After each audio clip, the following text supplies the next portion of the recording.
My dear all students and viewers, welcome on my YouTube channel। जैसा कि आपको मालूम है, एमालगमेशन का क्लास चलते आ रहा है और पिछले लेक्चर में मैंने क्वेश्चन नंबर 1 को हल किया था और बुक का भी आंसर मिलाया था। पहले तो मैंने बुक का ही आंसर मिलाया था, इसके बाद मैंने अपना कंसेप्ट दिया था कि रियल में क्या होना चाहिए और क्या नहीं होना चाहिए। अब आप लोग क्वेश्चन हल किए या नहीं किए मुझे तो मालूम नहीं, लेकिन आगे फिर उसी तरह का प्रश्न आएंगे जिसमें जहाँ पर हम लोग बताया गया था। फिर बैक होता हूँ मैं कि जनरल रिजर्व और रिजर्व फंड के बारे में जो पीएल अकाउंट का डीआर बैलेंस और सीआर बैलेंस लिखा हुआ था, तो एसेट्स एंड लायबिलिटी का जो डिफरेंस होता है, जब ऊपर में घटता है बिजनेस यानी ऑल एसेट्स अकाउंट या to all liability and business purchase, ऊपर में जब घटता है तो हम लोग गुडविल लिखते हैं, और जब नीचे घटता है, कहने मतलब ऊपर जब घटता है तो गुडविल, और नीचे अगर घट जाता है यानी ऊपर बढ़ गया तो वहाँ पर हम लोग कैपिटल रिजर्व लिखते हैं, क्योंकि संपत्तियों की बेचने से जो लाभ होता है वो कैपिटल लाभ होता है और इसको हम लोग कैपिटल रिजर्व ट्रांसफर करते हैं।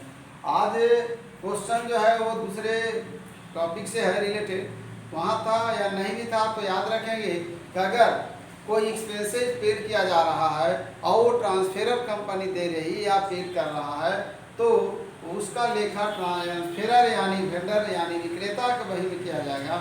रियलाइजेशन अकाउंट या टू बैंक और एक्सपेंसेज अकाउंट लिख सकते हैं। ठीक है, अब आ जाते हैं हम लोग। अभी क्वेश्चन अगर आगे आता है, क्या क्वेश्चन है पता नहीं। अगर परचेजिंग कंपनी द्वारा पेड किया जाता है तो वहाँ हम लोग लिक्विडेशन एक्सपेंसेज लिखते हैं। लिक्विडेशन एक्सपेंसेज का मतलब हुआ कि इसको यानी परचेजिंग कंपनी को उस कंपनी का जिसका कि एमालगमेशन हुआ है, एमालगमेट हुआ है, वहाँ पर लिक्विडेशन एक्सपेंसेज लिखेंगे और बैंक लिखेंगे। और फिर अगर जनरल रिजर्व है तो राइट ऑफ होगा और नहीं है तो राइट ऑफ नहीं होगा, और इसको हम लोग बैलेंस शीट में से इससे घटा देंगे, यानी बैलेंस शीट में करंट एसेट्स में से घटा करके दिखा देंगे। तो आगे बढ़ते हैं क्वेश्चन को हल करने के लिए।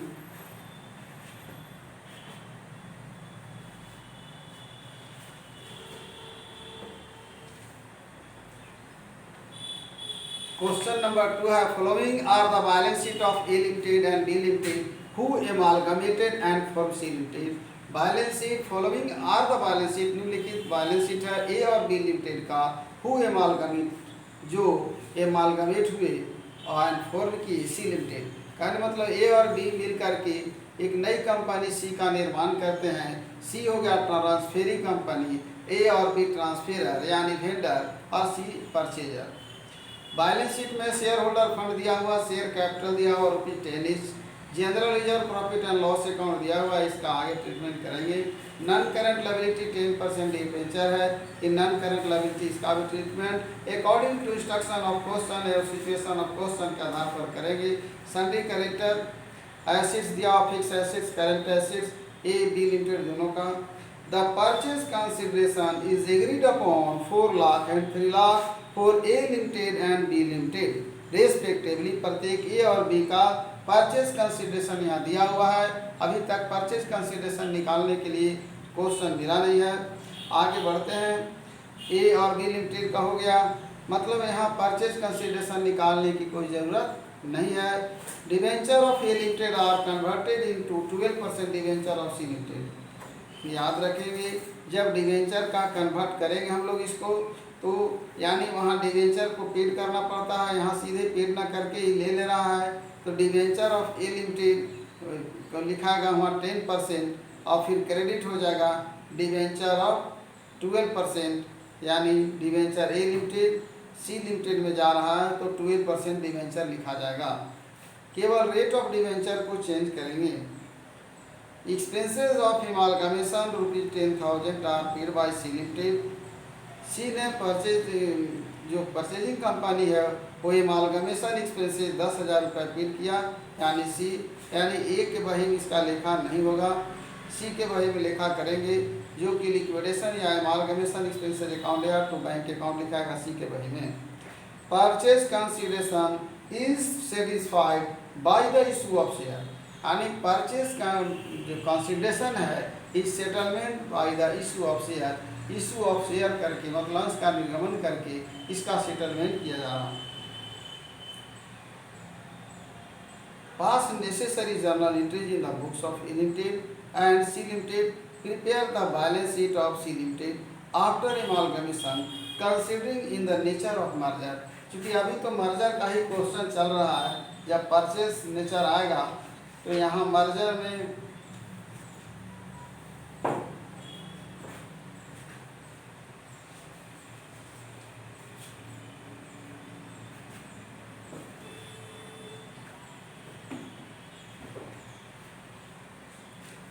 पहले जर्नल एंट्री करेंगे। क्वेश्चन नंबर 2 जर्नल एंट्रीज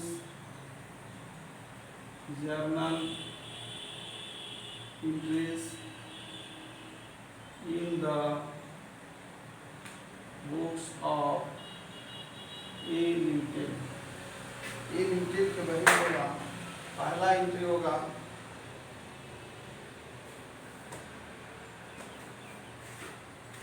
पहला एंट्री डायरेक्ट लिख ले रहे हैं तो वही संपत्ति है, फिक्स एसेट्स अकाउंट या to current fix assets account या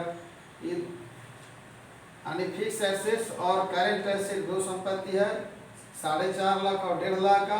तो पहले बताया गया था इसको रियलाइजेशन अकाउंट में हम लोग ट्रांसफर करते हैं, संपत्ति को रियलाइजेशन अकाउंट में ट्रांसफर करते हैं। यानी याद रखना है कि हम लोग संपत्ति को राइट ऑफ करेंगे, संपत्ति का डीआर बैलेंस होता है, यहाँ इसको सीआर करेंगे। तो रियलाइजेशन अकाउंट या realisation account DR to fix assets account तो फिक्स एसेट्स हो गया 4.5 लाख, 4,50,000। टू हो गया current assets account 1.5 lakh, 4.5 6 lakh.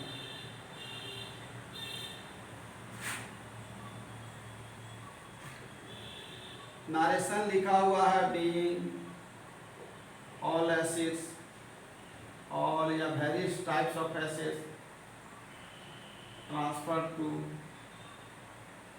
Realisation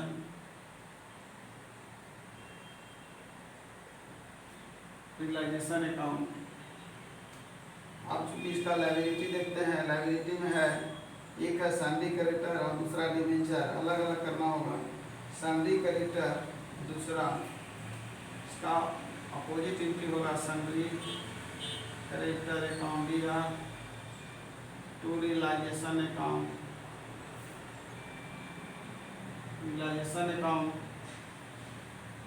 यह 10,000 मालूम है। Being liabilities transfer to being sundry creditor transfer to realisation account. तीसरा होगा 10% डिवेंचर है, अभी इसको ऐसे ही रहने देंगे, जब सी के बही में जाएंगे तो वहाँ इसको चेंज करेंगे। 10% डिवेंचर अकाउंट या टू रियलाइजेशन अकाउंट।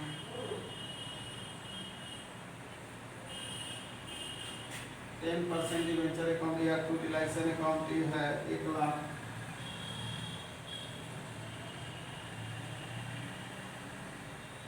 इसी तरह से लिखाएगा। चौथा है, याद रखेंगे, the purchase consideration is agreed upon ₹4 lakh and ₹3 lakh for limited.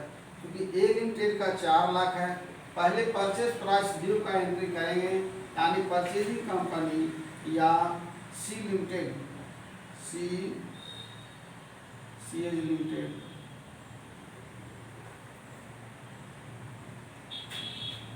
या सी कंपनी लिमिटेड, सी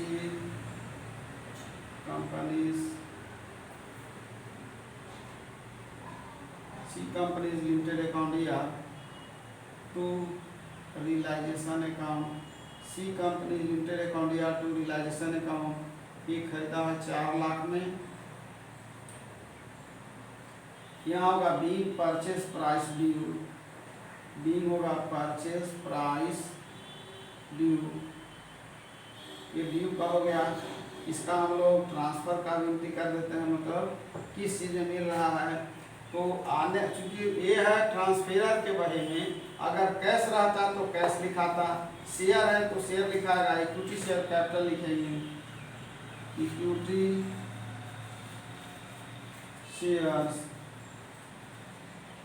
कैपिटल अकाउंट दिया, इक्विटी शेयर कैपिटल अकाउंट दिया, इक्विटी शेयर कैपिटल अकाउंट दिया, यानी 4 लाख होगा।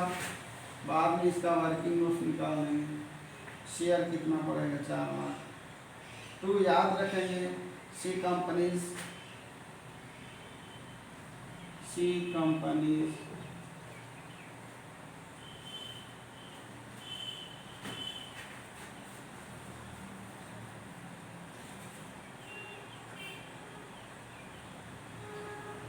ये होगा पेमेंट मेड हो गया, रिसीव।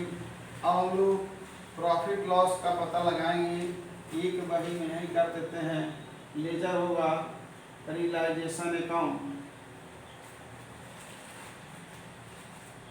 रियलाइजेशन अकाउंट,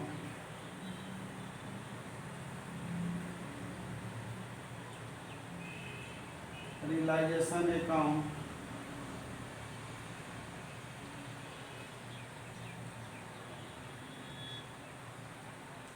क्योंकि बिना रियलाइजेशन अकाउंट बनाए प्रॉफिट लॉस का पता नहीं चलेगा। और एक और एंट्री बाकी है अभी, जनरल रिजर्व, शेयर कैपिटल और प्रॉफिट लॉस को हम लोग इक्विटी शेयर होल्डर के अकाउंट में ट्रांसफ़र करेंगे। सबका इसका सीआर बैलेंस होता है, सब डीआर हो जाएगा, टू इक्विटी शेयर होल्डर हो जाएगा।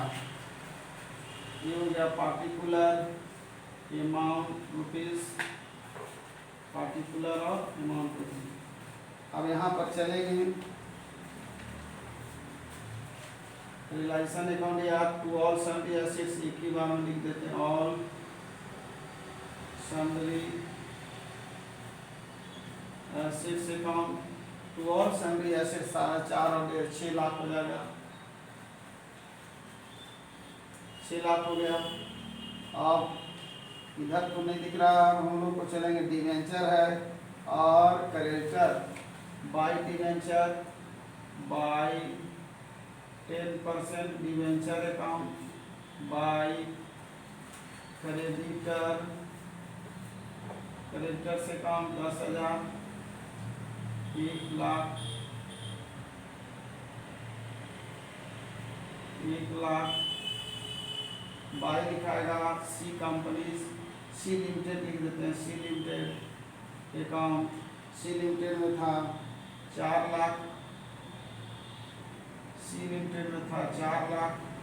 अब कुछ भी नहीं आएगा, एक्सपेंसेस यहाँ लिखा नहीं जाएगा, 6 लाख ही हो गया यहाँ पर 6 लाख हो गया। अब 6, 5 लाख 10,000, 90,000 हो गया। बाई यानी लॉस ट्रांसफर हो जाएगा, इक्विटी शेयर्स होल्डर, यानी इक्विटी शेयर होल्डर अकाउंट या to realisation account.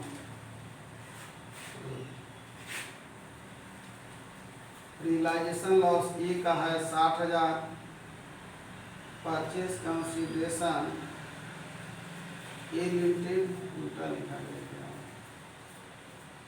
Purchase consideration A limited 3 lakh, B limited कौन सा क्वेश्चन पढ़ने लगे, पहला क्वेश्चन देखने लगे। यहाँ देखना है परचेज कंसिडरेशन मिला हुआ है, ये 90,000 है, यानी रियलाइजेशन लॉस सही है। अब हम लोग इसका निकालेंगे क्रेडिट बैलेंस, जनरल रिजर्व दोनों का मिलेगा कैलकुलेशन ऑफ जनरल रिजर्व निकालने के लिए, यानी जितना में बिजनेस खरीदा है और जो कैपिटल है वो घटाया जाएगा, बाद में होगी। अभी पहले 2 एंट्री करना हमको,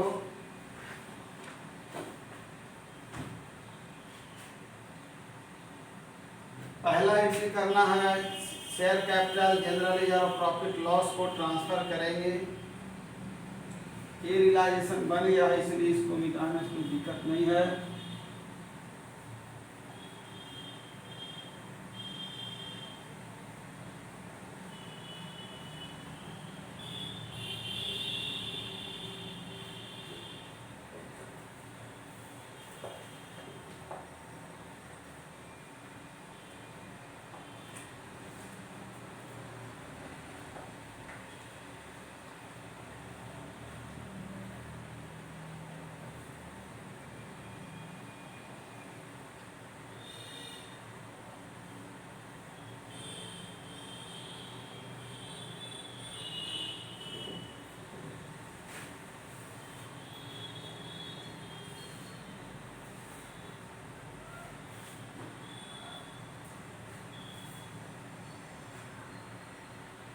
यानी कैपिटल का CR बैलेंस होता है सब DR हो जाएगा। एंट्री तो जो भी नंबर हो देख लेंगे। पहले हो गया equity shares capital account DR general reserve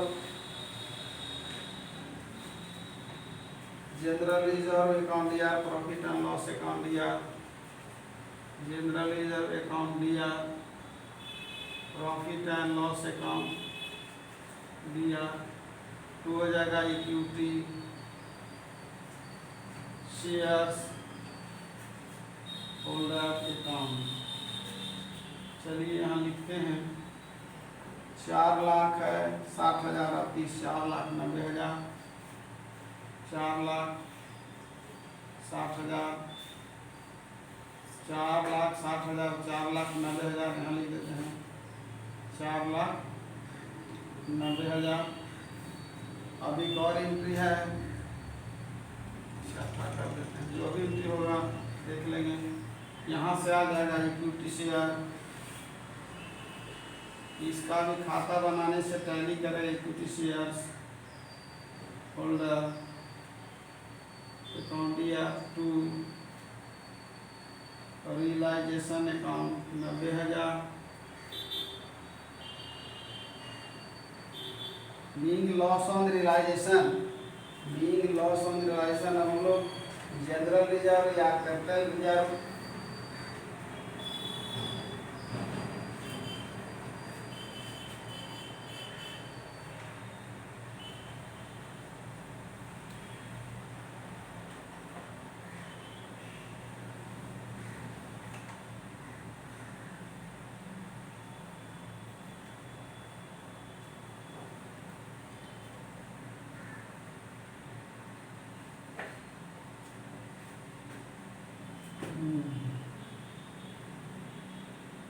यहाँ नीचे वर्किंग नोट्स में दे देंगे इसको। Working notes calculation of general reserve, यानी नंबर 1 हो जाएगा ए लिमिटेड। दोनों का एक साथ भी लिख सकते हैं, ए लिमिटेड और बी लिमिटेड। ए लिमिटेड परचेज प्राइस है इसका। परचेज प्राइस ए का है 4 लाख और इसका है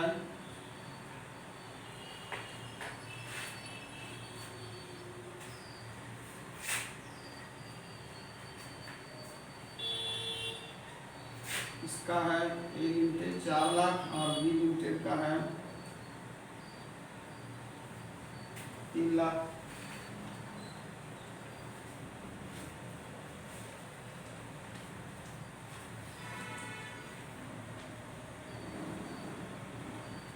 परचेज कंसिडरेशन ए का है 4 लाख और बी लिमिटेड का 3 लाख। यहाँ पर है शेयर कैपिटल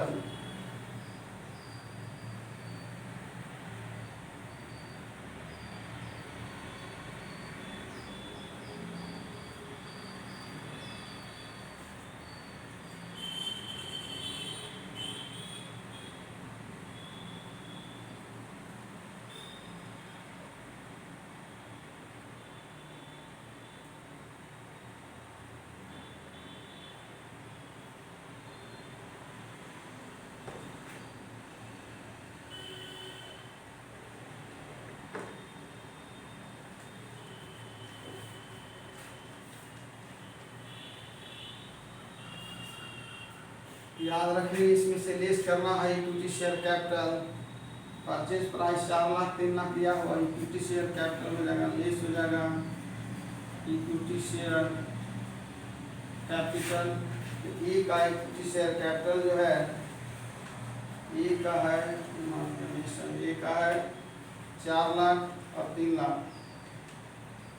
4 लाख और 3 लाख। यहाँ हो गया 4 लाख, यहाँ हो गया 3 लाख, यानी यहाँ हो गया नील, यहाँ हो जाएगा नील। अब जनरल रिजर्व जो दिया हुआ है उसका ट्रीटमेंट करेंगे हम लोग, डायरेक्ट ट्रांसफर करेंगे।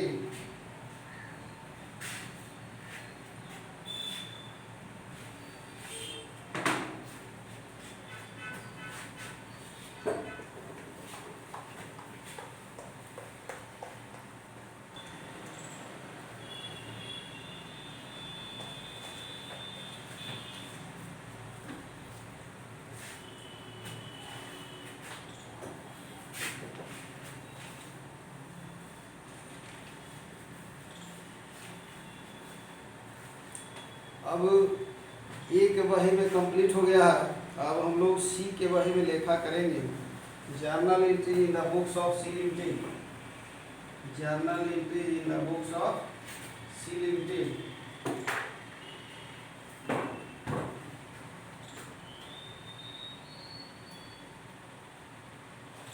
Journal entries in the books of C limited. ये हो गया purchasing company, purchasing company. Number 1, सबसे पहले बिजनेस परचेज करेगा। बिजनेस परचेज अकाउंट दिया, खरीदा था 4 और 3 7 लाख में,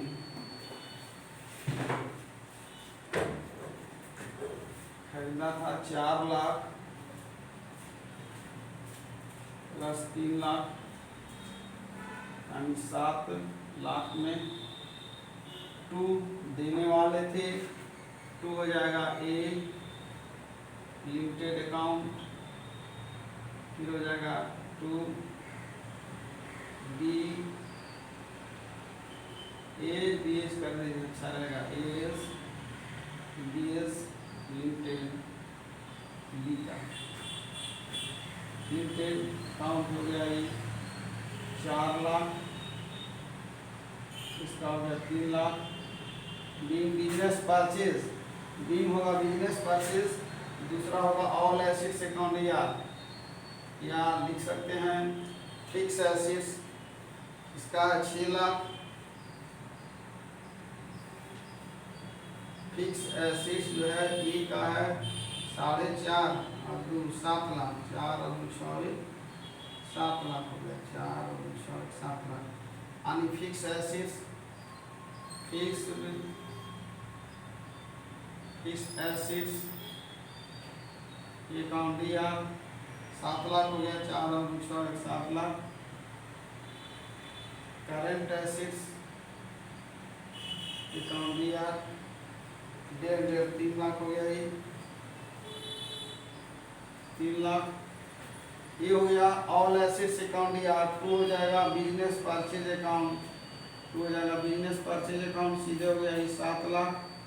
यानी ये जो डेबिट है पहले बताया गया है पिछले क्लास लेक्चर में, ये जो डेबिट होगा जितना से क्रेडिट होकर खत्म हो जाएगा, ये 7 लाख हो गया। 2 हो जाएगा यहाँ पर, इसका पेमेंट बाद में करेंगे हम। 2 हो जाएगा salary creditor account, salary creditor account. तो सैलरी क्रेडिटर देखते हैं कितना है। सैलरी क्रेडिटर है 10,000, सैलरी क्रेडिटर है 10,000। 2 हो जाएगा 12% डिवेंचर, यानी कन्वर्ट करना हम लोग 12% डिवेंचर अकाउंट, ये हो जाएगा 1 lakh.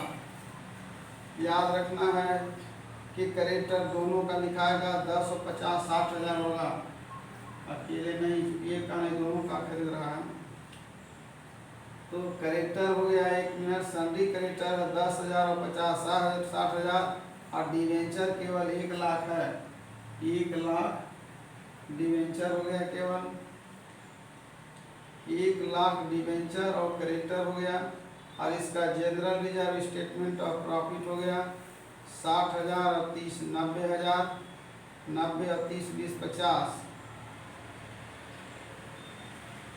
General reserve statement of profit and loss 10% debenture A Limited are converted into 12% debenture of C Limited, expenses of amalgamation इसका एक एंट्री होगा, बाद में भी करते हैं। और इसमें जो है मर्जर के केस में सारा ट्रांसफर होता है, तो जनरल रिजर्व A Limited 60,000 और B Limited का 30,000 90,000 हो गया। टू जनरल रिजर्व टू हो जाएगा जनरल रिजर्व अकाउंट 90,000, 60 और 30 90,000, और टू हो जाएगा profit and loss account, profit and loss account, ये हो गया 20 और 30 50,000, 20 और 30 30 20 50,000 और 60 और 30 90,000।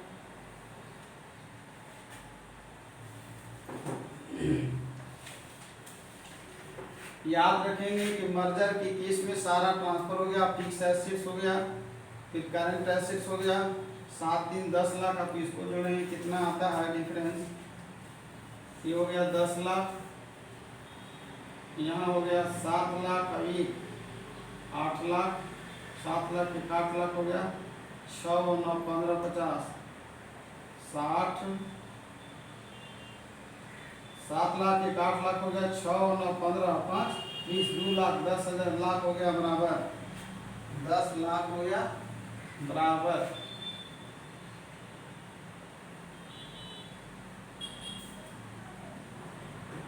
और याद रखेंगे 7 लाख 8 लाख 9 5 14 26, यानी all assets and liability taken over by the being various types of assets and liabilities taken over by the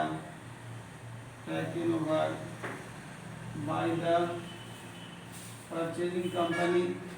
अब इसमें एक एंट्री बच रहा है एमालगमेशन का, यह लिख देते हैं, तीसरा एंट्री होगा एमालगमेशन का,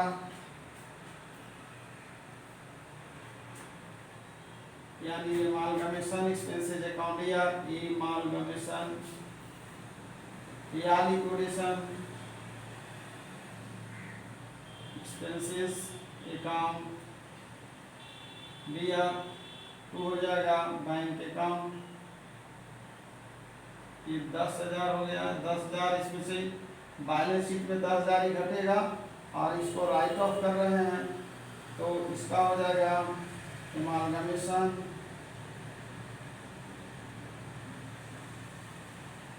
एक्सपेंसेस अकाउंट दिया।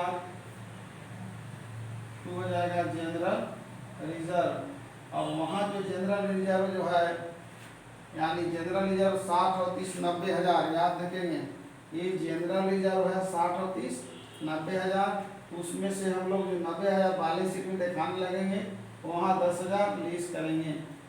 एमालगमेशन एक्सपेंसेस अकाउंट या टू जनरल रिजर्व 10,000 देख लेते हैं क्वेश्चन में क्या कहा है।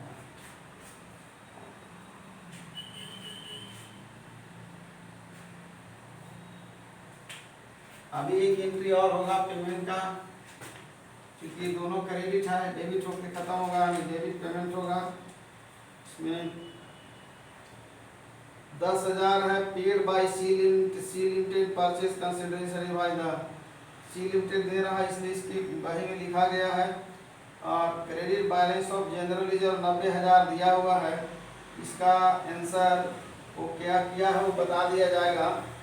इस 60,000 में दिया है उसका वो जनरल रिजर्व और रिजर्व फंड को ओवर कैपिटल में जोड़ दिया, पिछले में नहीं जोड़ा, इस क्वेश्चन में जोड़ दिया हो। अभी हम इसका एंट्री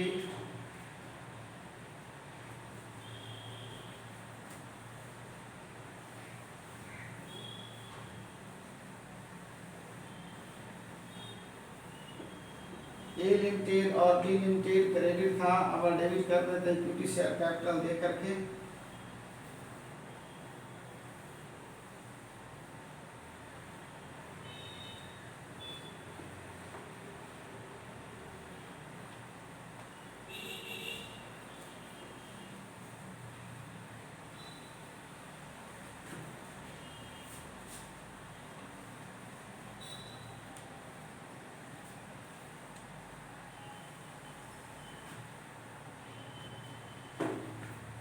एक एंट्री करना है ए लिमिटेड अकाउंट ईआर या एस कंपनी लिमिटेड करेंगे, बी लिमिटेड अकाउंट ईआर। एक साथ ये अलग अलग भी कर सकते हैं। To equity share capital account, to equity shares capital account, यानी 10 के हिसाब का 4 और 3 7 लाख 70,000 हो जाएगा। बी नंबर ऑफ शेयर निकालेंगे, 7 लाख बटा कर देंगे 10, 10 है, being 70,000 equity shares at the rate of ₹10 each, यानी 70,000 10 से गुना करेंगे 7 लाख आ जाएगा। यहाँ कर देंगे 7 लाख, यहाँ कर देंगे 4 लाख और ये 3 लाख होगा, यानी ये हो गया कंप्लीट। अब हम लोग बैलेंस शीट बनाएंगे।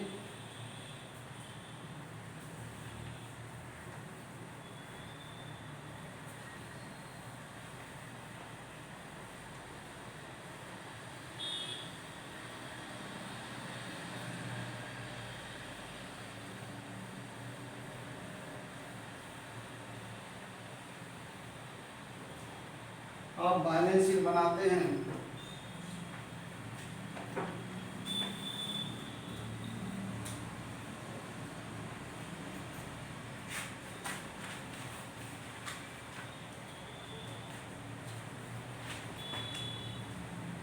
रेडी रहेगा balance sheet of C limited, balance sheet of C limited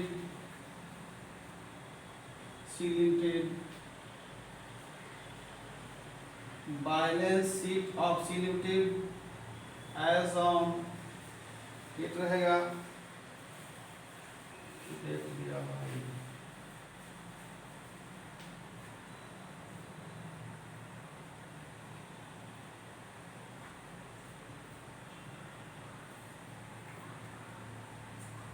सबसे पहले इक्विटी शेयर कैपिटल नंबर 1 में लिखाता है शेयर होल्डर फंड, दूसरे में लिखाता है नॉन करंट लायबिलिटी। यहाँ करेंगे इक्विटी शेयर कैपिटल कितना था 70,000, equity shares capital at the rate of ₹10 each, 7 lakh हो गया ही। इसके बाद पूरा हम लोग बैठाएंगे 60, 30, 90,000 जनरल रिजर्व पहले बताए थे कि 90,000 में से 10,000 हम लोग हटा देंगे इसको, यानी ये हो गया 80,000। Statement of profit and loss account, 30 और 20 50,000, 30 और 20 50,000। यहाँ हो गया 30 और 20 50,000। डिवेंचर 12% डिवेंचर कन्वर्ट हुआ, 12% डिवेंचर अकाउंट। इसका था कि हम लोग करते क्या 10% यानी क्रेता के बही होगा 10% डिवेंचर अकाउंट या तो 12% डिवेंचर अकाउंट लिखा जाएगा। ये हो गया 1 लाख का, 1 लाख।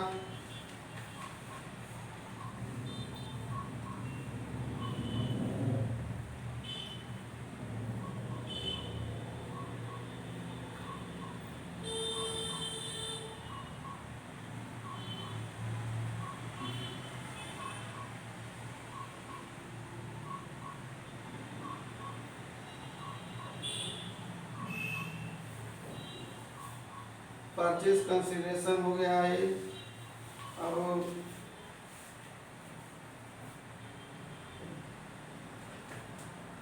यानी यहाँ हो गया ये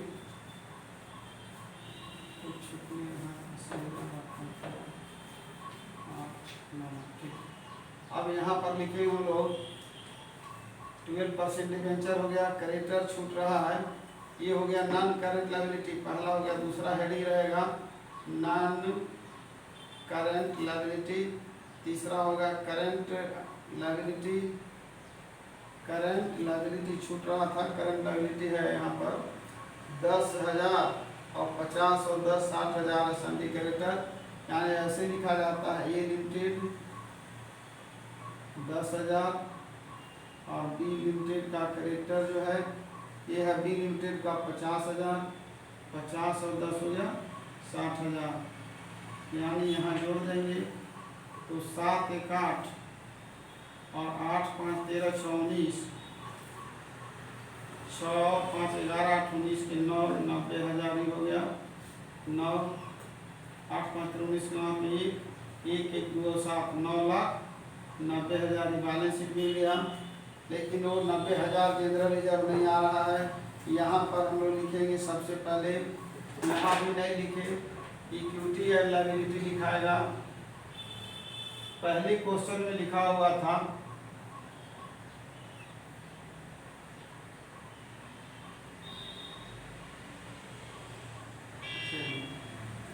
पहला होगा इक्विटी एंड लायबिलिटी 1, दूसरा हो गया एसेट्स, ये हो गया 2, यहाँ करेंगे फिक्स एसेट्स, फिक्स एसेट्स ए का होगा और बी का। ए लिमिटेड का है 4 लाख, 4.5 लाख, 4.5 लाख, अब इसका 2.5 लाख, 4 2 6 7 लाख हो गया यहाँ पर। और करेंट एसेट्स का मतलब हो गया 1.5 लाख और 1.5 लाख, यानी 3 लाख। करेंट एसेट्स है ए और बी दोनों का 1.5 लाख, यानी 1.5, ये हो गया 3 लाख। 3 लाख में से घटा देंगे 10,000, चूँकि 10,000 बैंक था, डायरेक्ट बैंक नहीं है, बैंक रहता तो उसका अकाउंट बनाते हैं लोग। 3 में से 10 घटाएँ, 3 लाख में 10,000 घटाएंगे 2,90,000, 2,90,000, 7 लाख, 7 और 2 9,90,000।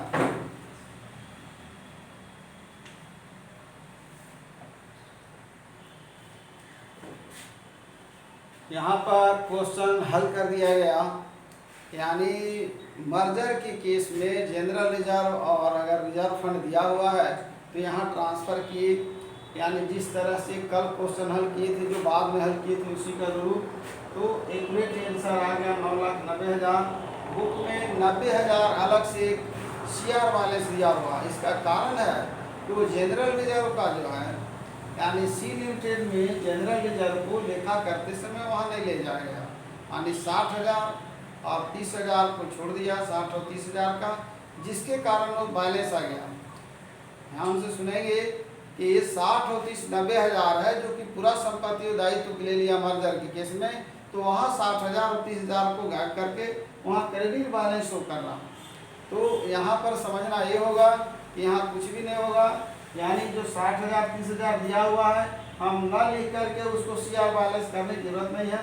यानी 90,000 हमारा जनरल रिजर्व है, उसमें से राइट ऑफ करेंगे तो ये बैलेंस शीट में 10,000 घटा कर 80,000 दिखा देंगे।